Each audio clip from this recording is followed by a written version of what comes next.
In 2018, scientists discovered hundreds of mysterious stone inscriptions lying at the bottom of the Caspian Sea off the coast of Baku, Azerbaijan. Local researchers believe the inscriptions are ancient spells deliberately sunken beneath the sea to ward off evil spirits and natural disasters. According to Iran's Public Relations Office of the Research Institute of Cultural Heritage and Tourism, some of the inscriptions bear images of humans, animals, elves, demons, and other strange creatures, monsters that should not exist in reality, right?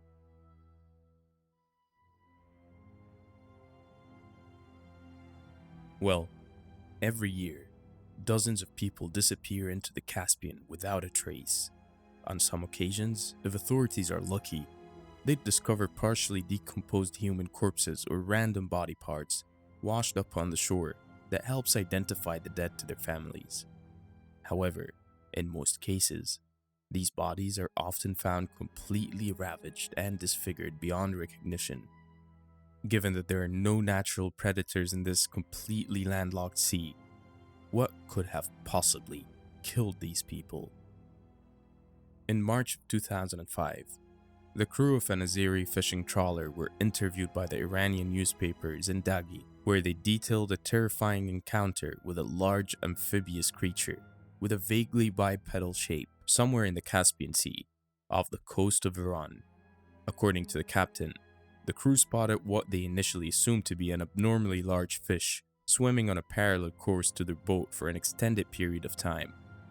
However, to their horror, they soon realized that what was following them was not a fish, nor any kind of natural sea animal. The captain, Mr. Jafar Gazanov, explained to the press that what they first thought were fins were actually more like arms, and every so often, when its head would break the surface of the water, they saw what looked like hair.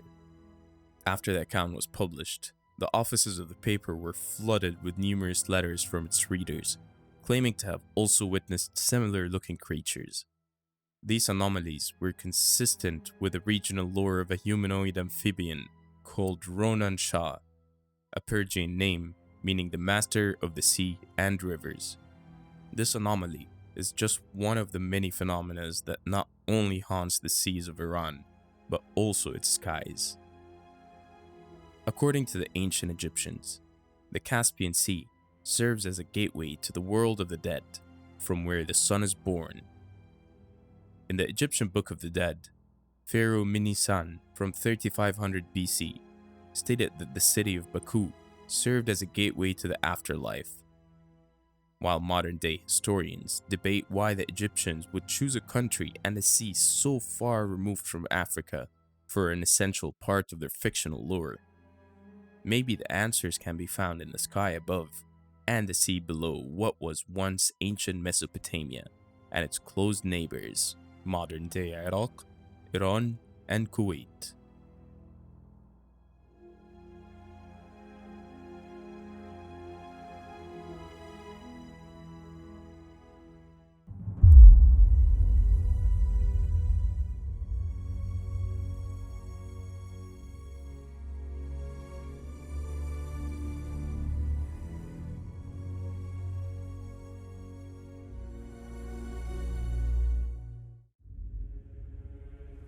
Humans encountering strange creatures of the sea, air, and ground is nothing new to the region, with tales and stories going as far back as the Bible and way much earlier in Sumerian and Babylonian texts. While much of these stories are nothing more than fantasy, every so often these creatures would literally intrude into the reality of modern-day people. In the previous 2 episodes, we looked at a theory by the fringe organization Exopolitics, explaining why this is. They suggest that the entirety of the Northern Gulf and parts of Asian subcontinent sits on top of some type of interdimensional energy portal. As nonsensical as this sounds, one theory that seemingly backs it up and predates it by a century was written by an early 20th century Sufi scholar suggesting that ancient demons fell from the air to Mesopotamia and upon other areas around the world, causing a concentration of paranormal phenomena at their respective landing points. An alternative take, posted by the ancient Egyptians, suggests that the Caspian Sea is an interdimensional gateway to the afterlife, or at least another reality, allowing human soul to go to it, and perhaps allowing for unspeakable horrors to come out.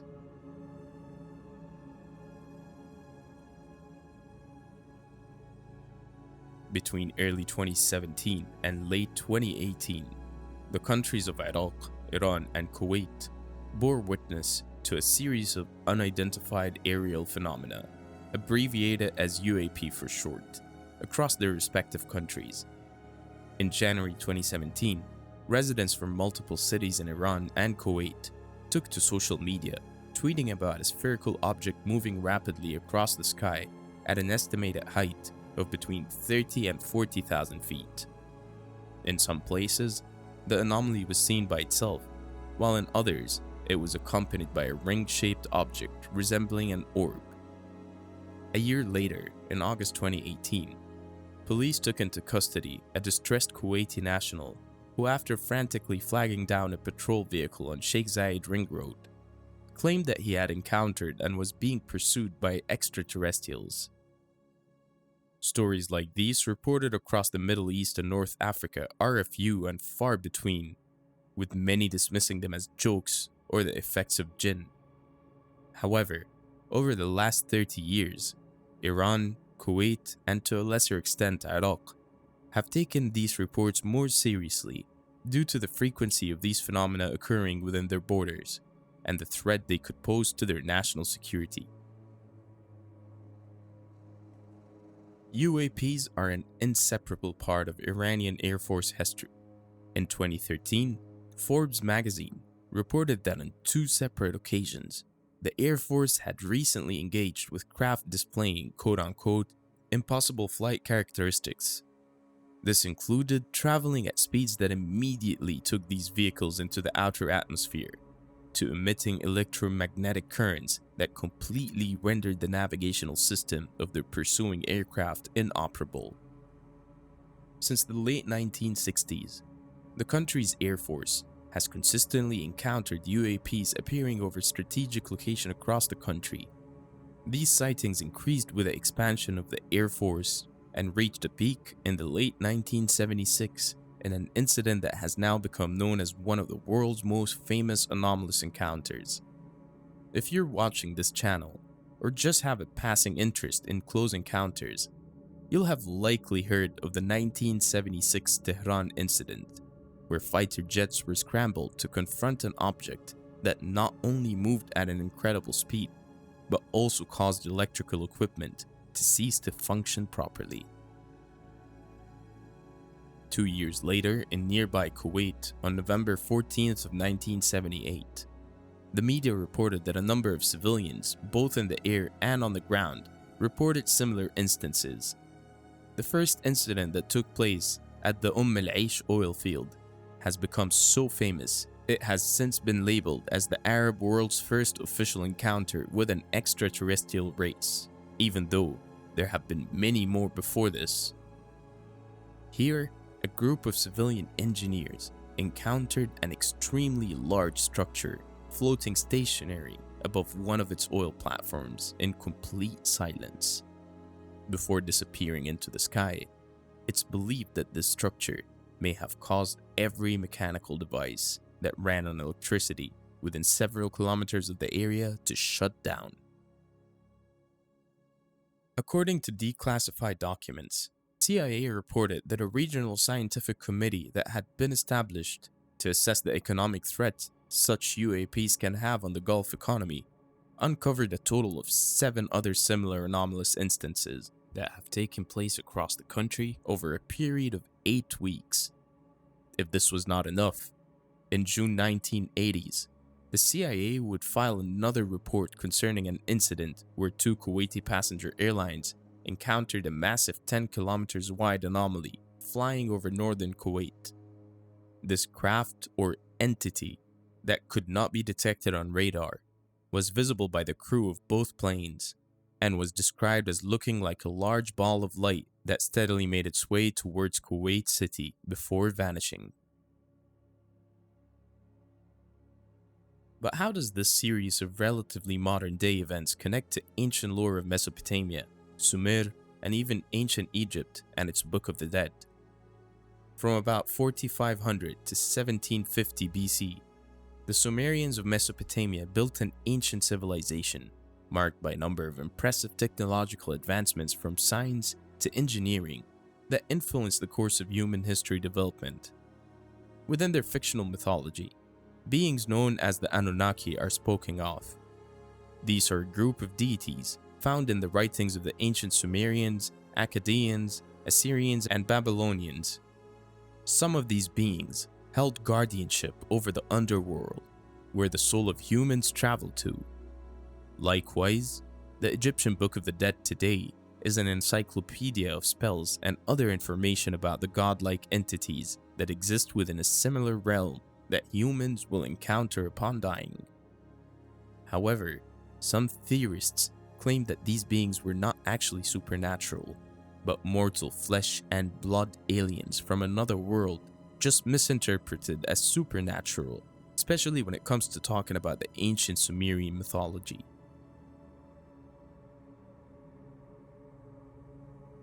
The connections linking parts of what was once ancient Persia with the Egyptian Book of the Dead first gained recognition in the 1920s, when the archaeologist Sir William Flinders wrote that the book's mythological landscape fits with the geography of the Caspian, and that the Azerbaijani capital of Baku is even directly mentioned in the text, albeit under its slightly different spelling.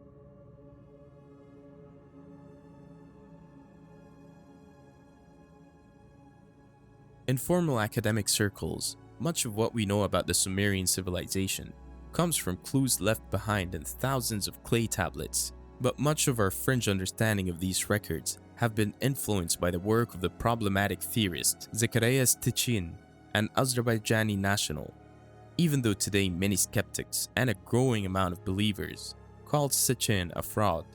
His landmark 1976 book, The 12th Planet, claims that the Sumerians believed that the Anunnaki came from a planet called Nibiru, a theory that has grown in popularity in the 21st century. In fact, one of the most high-profile advocates for his theories is Kazim Finjan, the former Iraqi Minister of Transport.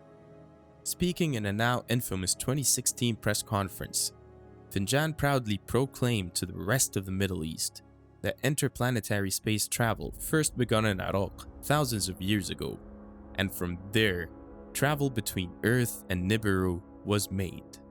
Finjan went on to further claim that all angels derive from Sumerian winged beings, a claim that is consistent with the idea that the Anunnaki were aliens misinterpreted as supernatural beings by the ancient Sumerians and Christians.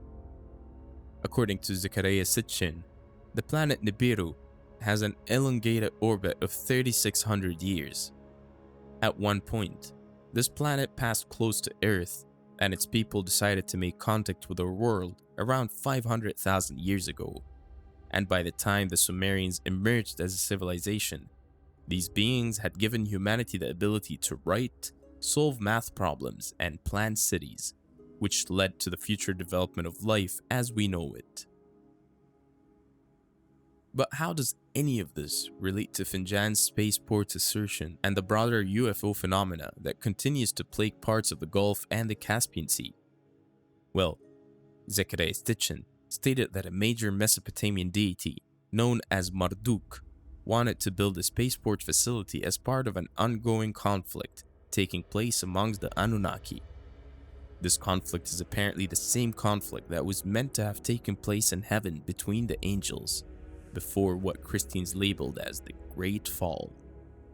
In addition to this facility, other nearby locations served as a technological basis for these beings, including a large one under the Caspian Sea, bringing us full circle to the anomalous instances occurring in and around the coasts surrounding this large mass of water. The Caspian Sea is the world's largest inland body of water bordered by Kazakhstan, Russia, Azerbaijan, Turkmenistan, and of course Iran. A quick Google search will show that from the mid-80s well into the 2010s, a significant number of UAPs have been reported by a variety of different sources, the most famous of which appearing in Smithsonian Magazine, where apparently Soviet pilots chased and fired upon a fast-moving object traveling along the northern borders of the sea. However, like before, and what would be reported again, this object outmaneuvered the pilots using impossible flight characteristics. Later in 2002, Fuad Gazimov, an academic who apparently worked for the Azerbaijan National Aerospace Agency, stated that during the Soviet era, information was collected by the Russians suggesting that a number of subterranean bases of unknown origins currently exist beneath the Caspian. The entrances to these bases, he says, are found deep underground, although everything concerning him has been very difficult to verify as true. Regardless, this area of water and its connection to ancient Egyptian and Sumerian mythology is truly an anomaly. Furthermore, outside of those traditions, a number of Islamic historians believe that the Caspian Sea may be the home to Gug and Magug, a powerful race of horrific monsters secured behind a supernatural barrier separating our world from their dimension. It is understood that at the end of time, this barrier will be lifted and full might of these beings will flood into the world, causing untold global havoc. Whatever the case may be, and whatever position you take on this matter, whether you believe in technologically advanced aliens or supernatural beings, or if you believe that this whole narrative is merely part of grand myth that's been filtered and fragmented through various Middle Eastern traditions, sounds off in the comments and explain your position, share, subscribe, and like. And inshallah, we'll see you in the next one as we continue to dig deeper into the modern day mysteries of ancient Persia and its surrounding areas.